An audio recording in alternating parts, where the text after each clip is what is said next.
નમસ્કાર. આજે આપણે વાત કરીશું એક એવી રાત્રિ વિશે જે કરોડો લોકો માટે આસ્થા અને ઊર્જાનો એક અતૂટ સ્ત્રોત છે.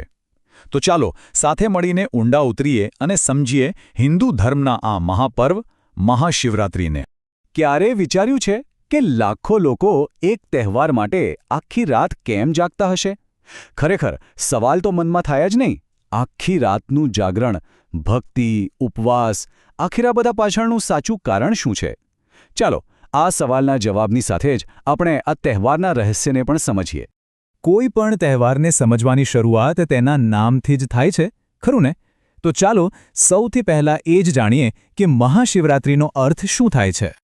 તો નામ પરથી જ સ્પષ્ટ છે. મહાશિવરાત્રિ એટલે શિવની મહાન રાત્રિ. આ એક એવી પવિત્ર રાત છે જે સંપૂર્ણપણે ભગવાન શિવની પૂજા અને આરાધના માટે સમર્પિત છે. પણ યાદ રાખજો, આ કોઈ સામાન્ય રાત નથી. આ તો આધ્યાત્મિક જાગૃતિની, પોતાની અંદર ઊંડા ઉતરવાની એક મહાન રાત્રિ છે. હવે સવાલ એ થાય કે આ તહેવાર ક્યારે આવે છે? તો હિન્દુ કેલેન્ડર મુજબ આ તહેવાર ફાગણ મહિનાની કૃષ્ણ પક્ષની 14મી રાત્રે આવે છે. આ એ રાત છે જ્યારે ચંદ્ર લગભગ અદૃશ્ય હોય છે, એટલે કે અમાસની બરાબર પહેલાની રાત. અને અંગ્રેજી કેલેન્ડર પ્રમાણે જોઈએ તો આ સમય સામાન્ય રીતે ફેબ્રુઆરી કે માર્ચ મહિનામાં આવે છે. આપણે અર્થ અને સમય તો જાણી લીધો, પણ હવે એ જોઈએ કે આ પવિત્ર રાત્રિએ ભક્તો કરે છે શું? કયા રિવાજો, કયા અનુષ્ઠાનોનું પાલન થાય છે? મૂળભૂત રીતે આ રાત્રિની ઉજવણીના 3 મુખ્ય આધારસ્તંભ છે. પહેલું છે જાગરણ, એટલે કે આખી રાત જાગતા રહીને મંત્રો અને ભજનો દ્વારા ચેતનાને જાગૃત રાખવી.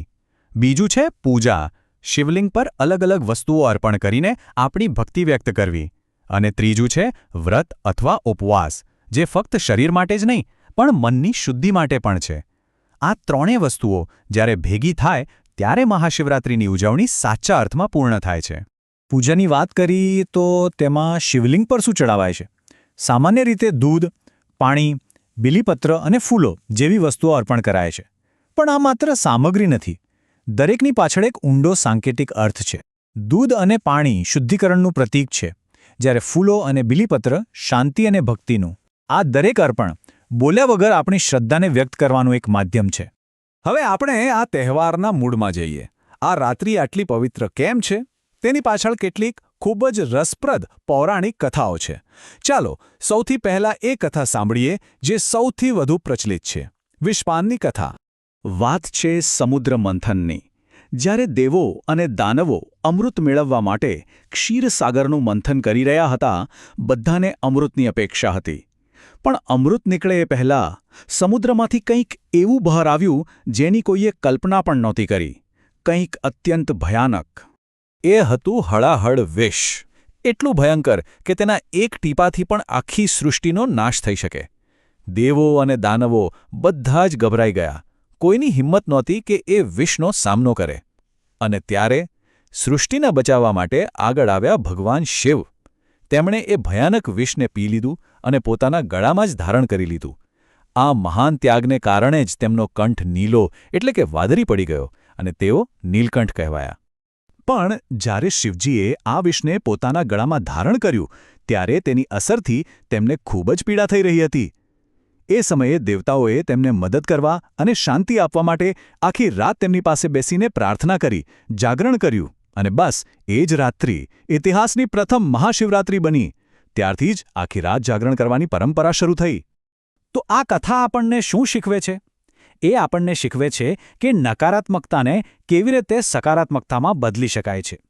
શિવજીએ બ્રહ્માંડના સૌથી ખતરનાક ઝેરને પણ નિયંત્રિત કરીને સૃષ્ટિનું ભલું કર્યું.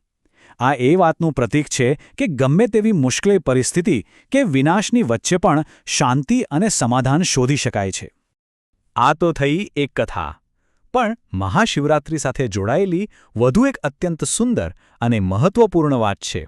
ચાલો હવે તેના વિશે જાણીએ.